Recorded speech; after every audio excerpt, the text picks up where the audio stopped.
Welcome back to Devasya Online Education. Today we are going to start with the second part of the second chapter of history. The title of the second part is Expansion of British Power. In 1698, British received from Sabarna Roy Chaudhary three villages, namely Sultanat Gobindhara and Kalika, which later developed into the city of Calcutta. The British constructed Fort William to safeguard their settlement. तो basically 1698 में Britishers को सबाना रॉय चौधरी ने three villages दिए थे जिनका नाम था सुटानर, Govindapur and कलिका, जो कि बाद में डेवलप होकर सिटी बन गए जिनका नाम था कैलकाटा। और ब्रिटिशर्स ने वहाँ पर एक फोर्ट कंस्ट्रक्ट किया था जिसका नाम था फोर्ट विलियम, ताकि वो वहाँ पर अपने ट्रेडिंग को ईजिली कर सकें। British started expanding their settlement. The Nawab of Bengal Sirajuddaulah made them leave Calcutta, but Lord Clive made an alliance with Mir Jafar, the commander-in-chief of the Nawab army, and Jagat Seth, a banker. तो Britishers ने धीरे धीरे अपना trading expand करना start कर दिया था।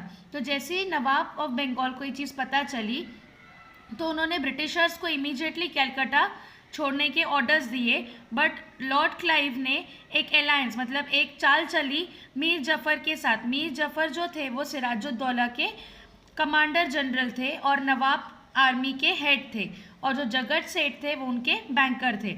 उनकी हेल्प के साथ सिराजुद्दौला के अगेंस्ट एक बैटल क्रिएट किया और उस बैटल का नाम था बैटल ऑफ प्लासी, जो कि हुआ था in the year 1757। This battle paved the way for the British to eventually conquer the whole of India. तो ये बैटल एक ऐसा बैटल था जिसकी हार और जीत से ये कन्फर्म हो जाता कि ब्रिटिशर्स को पूरा इंडिया मिल जाएगा। मीर जफर ने ब्रिटिशर्स की हेल्प की और उन्हें ये पता था कि अगर मैं ब्रिटिशर्स की हेल्प करूँगा, अगर मैं सिराजुद्दौला मतलब मैं मेरे राजा को अगर मार दूंगा तो मुझे नेक्स्ट नवाब बना दिया जाएगा। और Mir Jafar who was appointed as nawab gave permission to the British to collect revenue from 24 Parganas and gave them right to trade without taxes. तो बेसिकली ब्रिटिशर्स को राइट मिल गया क्योंकि उन्होंने सिराजुद्दौला को मीर जफर के थ्रू मरवा दिया, और मीर जफर ने ब्रिटिशर्स को राइट दे दिया कि यार 24 छोटे छोटे डिस्ट्रिक्ट्स जो छोटे तालुकाज हैं कैलकाटा में, वहाँ से जाकर आप लोग टैक्सेस कलेक्ट कर सकते हो और जो भी आपके प्रोडक्ट्स है वो बिना टैक्स के हम लोग आगे सेल कर सकते हैं। The reasons for defeat of Sirajuddaulah, Sirajuddaulah क्यों हारे, इसके क्या क्या रीजन्स थे। The first reason is the British were superior in all aspects, मतलब ब्रिटिशर्स हर चीज़ में आगे थे और उनकी आर्मी काफ़ी ज़्यादा स्ट्रॉन्ग थी। Second point, the Nawab was inexperience, मतलब नवाब को कोई भी एक्सपीरियंस नहीं था। Third, the Nawab was betrayed by his official, मतलब नवाब को उनके खुद के लोगों ने, मतलब उनका जो बैंकर था और उनका जो कमांडर हेड था, उन्होंने ही सिराजुद्दौला को हरा दिया। And the last part is the Nawab did not take help from the French, और नवाब ने चौथी गलती ये की, ये जानते हुए कि ब्रिटिशर्स और फ्रेंच दोनों दुश्मन हैं, अगर उन्होंने फ्रेंच की हेल्प ले ली होती तो ब्रिटिशर्स के अगेंस्ट फाइट होती तो शायद नवाब जीत जाते और हमारी कंट्री ब्रिटिशर्स के हाथ में नहीं जाती। Battle of Buxar, which was held in 1764. The son-in-law of Mir Jafar was made the new Nawab by the East India Company. तो जैसे मीर जफर ने परमिशन दे दी तो मीर जफर के ख्वाब बढ़ते चले गए कि मैं भी बहुत पैसा कमाऊंगा। तो ब्रिटिशर्स ने मीर जफर को हटा दिया और मीर जफर की जो बेटी थी, उनका जो हस्बैंड था, मतलब मीर जफर का जो दामाद था, उनको ईस्ट इंडिया कंपनी ने यानी कि ब्रिटिशर्स ने उनको नवाब बना दिया। Mir Qasim try to stabilize the financial status of Bengal, जो मीर कासिम थे वो चाहते थे कि मैं जो भी ये बिगड़ी हुई हालात है मैं उसे सुधार दूँ। He modernize the army and abolish the taxes on internal trade, hence he became unpopular. तो मीर कासिम ने बहुत सारी चीज़ें की कि वो बंगाल को कंट्रोल कर ले या अपनी आर्मी को थोड़ा ट्रेन कर ले, और जो टैक्सेस वो ब्रिटिशर्स चार्ज कर रहे थे उस टैक्सेस को निकाल दिए, बट उनको किसी ने भी सपोर्ट नहीं किया, इसलिए वो इतने पॉपुलर नहीं बने। Mir Qasim made an alliance with Shah Alam two, तो मीर कासिम को नवाब बनना था, इसलिए उन्होंने शाह आलम टू जो कि नवाब थे अवध के और सुजाउद्दौला उनकी हेल्प ली, और they fought with the British force at Buxar in 1764। तो जो नवाब थे अवध के और सुजाउद्दौला थे और मीर कासिम थे, इन तीनों की आर्मी ने मिलकर ब्रिटिशर्स के अगेंस्ट फाइट किया, एंड उसके बाद they fought with the British at Buxar. तो जिस जगह पर वो लोगों ने फाइट किया था, the name of the place was Buxar, and the fight was held in the year 1764। और जो ब्रिटिशर्स थे they won the match and the Mir Qasim and the team were defeated by the British, and after the battle the British became the masters of India. मतलब battle of Plassey भी जीते, battle of Buxar भी जीते, तो उसके बाद जो Britishers थे they became the head of India, और in short we can say they were the masters for India. What were the results of Battle of Buxar? Robert Clive introduced dual government in Bengal in 1765, which lasted up to 1772. तो Robert Clive जो थे, जो नवाब of Bengal मतलब सिराजुद्दौला को मारने में कामयाब रहे और मीर जफ़र को उन्होंने हेड बनाया. फिर उसके बाद उनके सन इन लॉ, पहले मीर जफ़र थे, फिर उसके बाद मीर कासिम बने. तो उसके बाद उन्होंने एक पॉलिसी निकाली जिसका नाम था ड्यूअल गवर्नमेंट, जो कि स्टार्ट हुई थी 1765 में. And they placed Mir Jafar on the throne but did not give him any power. तो उन्होंने मीर जफ़र को राजा तो बना दिया, बट राजा के साथ साथ उन्हें कोई भी पावर्स नहीं दिए. The Nawab of Awadh had to pay a war indemnity of 50 lakh. तो जो नवाब थे जिनका नाम था शाह आलम टू, उनको वॉर में जो भी नुकसान हुआ था और वॉर में जो भी खर्चा आया था उसमें जो भी पेनल्टी लगी थी वो 50 लाख की थी, जो कि उनको ब्रिटिशर्स को पे करनी पड़ी. मुगल एम्परर ग्रांटेड दीवानी और the right to collect revenue from Bihar, Bengal and Odisha to the East India Company. तो जो मुगल एम्परर थे उन्होंने ब्रिटिशर्स को राइट दे दिया कि आप लोग टैक्सेस कलेक्ट कर सकते हो from Bihar, Bengal and Odisha. The treaty of Allahabad was signed between the British Shah Alam two and the Shujauddaula in 1765. मतलब ये जो टैक्सेस कलेक्ट करने की जो एग्रीमेंट था that was signed between Britishers, Shah Alam two and Shujauddaula in the year 1765. Bengal suffered very much under the dual government policy of Clive.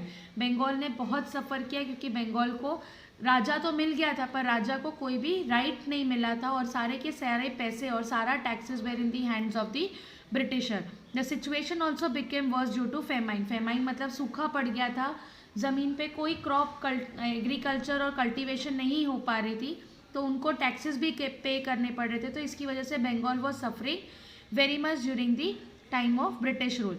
It was Warren Hastings who ended the dual government and brought Bengal directly under the control of East India Company. तो जो last में जो governor general बने थे britisher, एक person आया था जिनका नाम था वॉरेन हेस्टिंग, उन्होंने ये पॉलिसी को ख़त्म किया और पूरा बंगाल जो था वो ईस्ट इंडिया कंपनी यानी कि इंग्लैंड के ब्रांच में एडअप हो गया. After 2 battles, the British adopted different policies to expand their control. मतलब बैटल ऑफ प्लासी और बैटल ऑफ बक्सर हो जाने के बाद ब्रिटिशर्स ने दूसरी पॉलिसीज़ एक्सपांड करने के लिए दूसरी पॉलिसीज़ को अडॉप्ट करना स्टार्ट किया. और जो दूसरी नवी पॉलिसी थी जिसका नाम है सब्सिडरी अलायंस. तो this was introduced by Lord Wellesley who was the Governor General of India between 1798 and 1805. According to this policy, मतलब पहला जो पर्सन इंग्लैंड से आया था उनका नाम था वॉरेन हेस्टिंग. उन्होंने सारी पॉलिसीज़ को हटा दिया था और सारा पावर इंग्लैंड में कैप्चर कर लिया था. उसके बाद जो सेकेंड गवर्नर जनरल आए थे जिनका नाम था लॉर्ड वेलेस्ली, 2 बैटल जीतने के बाद अपनी पॉलिसीज़ और इंडिया को और कैप्चर करने के लिए उन्होंने सेकेंड पॉलिसी अडॉप्ट की जिसका नाम था सब्सिडरी अलायंस सिस्टम. तो under that system king must maintain an army of British at his cost. तो जो भी राजा होगा, ब्रिटिशर्स की जो भी आर्मी होगी, उनका जो भी खर्चा होगा that will be done by the king. मतलब फॉर एग्जाम्पल अगर बंगाल का राजा मीर कासिम है तो मीर कासिम के पास अगर ब्रिटिशर्स की आर्मी होगी तो उनका जो भी खर्चा होगा that will be done by Mir Qasim. To allow British resident in the court. तो जब भी राजा की प्रजा बैठती है ना, उस वक्त सारे राजा के जो करीब के लोग होते हैं वो बैठते हैं. But according to this treaty, according to this rule, जो भी मीटिंग होगी उसमें एक ब्रिटिश का पर्सन होना ज़रूरी है. To keep only the British in his kingdom and remove all other Europeans.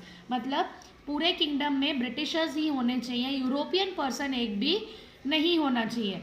To abide by and consult with British on any issues of the kingdom. मतलब अगर उनको कोई परमिशन चाहिए हो और कोई एडवाइस चाहिए हो या कभी भी हेल्प चाहिए हो तो वो बिना परमिशन के राजा कोई भी डिसीजन नहीं ले सकता है. राजा को हमेशा ब्रिटिशर से परमिशन लेनी पड़ेगी, तभी वो आगे कुछ भी कंसल्ट कर सकता है.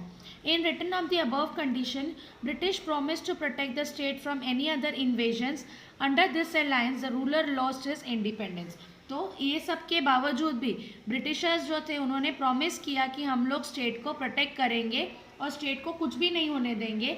और इसी सिस्टम के चलते जो रूलर्स थे, जो राजा थे, उनके जो भी पावर्स थे वो उनसे ले लिए गए थे, क्योंकि जो भी काम एक राजा को करना चाहिए था, राजा की पोजीशन तो थी बट उसे एट द सेम टाइम कोई भी पावर नहीं था कि वो कोई भी डिसीजन अपने हिसाब से ले सके, because he need to ask every time the British person कि whether you have to do this और not. So in this way the rulers were having no power and no independence because everything was in the hands of the Britishers. Then next is the Anglo-Mysore Wars, which was held in the year 1775 and 1818. In Mysore, Hyder Ali was a ruler. Gradually, Mysore became a powerful state. Mysore growing power alarmed the British, and that led to war between the British and Hyder Ali and later his son Tipu Sultan. तो मैसूर में उस time पे जो राजा थे उनका नाम था हैदर अली. सो मैसूर जो था एक काफ़ी पावरफुल स्टेट था, और जो टीपू सुल्तान है उन्हें तो टाइगर ऑफ मैसूर भी बोला जाता है. तो Mysore was growing very much strong. तो ब्रिटिशर्स को ऐसा लगा कि मैसूर एक बहुत स्ट्रॉन्ग और एक पावरफुल स्टेट बन रहा है, तो why not to go and capture Mysore. तो there was a war between the British and Hyder Ali, मतलब मैसूर और ब्रिटिशर्स के बीच में वॉर हुआ, और उसी वॉर में हैदर अली एक्सपायर हो गए. And after that again the second war was held between britisher और हैदर अली के जो बेटे थे टीपू सुल्तान में. And the last part of the chapter will do it in the part 3 of the chapter. Thank you.